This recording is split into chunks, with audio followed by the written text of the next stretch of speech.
Definitely This American Life. And like, it's so funny because like, I'll put it on in the car and like not be expecting to have a car cry, and then I have a car cry.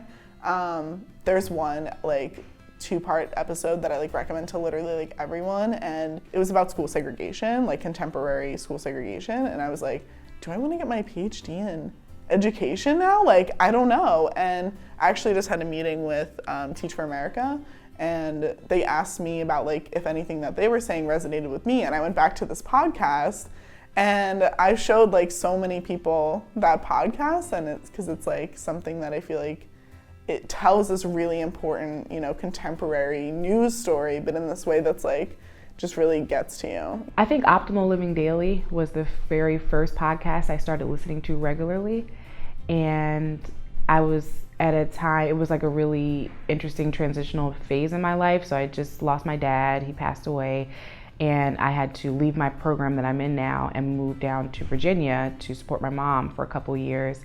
And I wasn't sure what I wanted to do. I'm like, you know, where am I gonna go from here? What's the plan?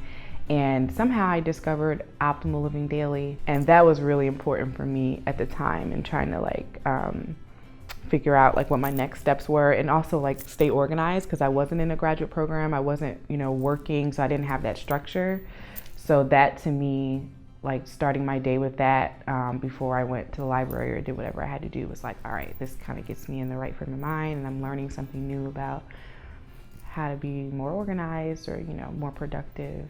Yeah, so there's a podcast I haven't mentioned, but there's, it's called Asian Boss Girl, and obviously I'm not Asian, but I definitely had that experience of, they talk about like immigrant families, and my parents are immigrants. I, for such a long time, wasn't able to connect with a lot of my friends because they came from parents who have been in the States for years and years and didn't understand like what it meant to be in a family of immigrants. And they were, a lot of stuff they'll talk about, it might not directly, like I don't understand having Asian parents, but a lot of that immigrant mentality and those experiences that they experienced, I definitely had.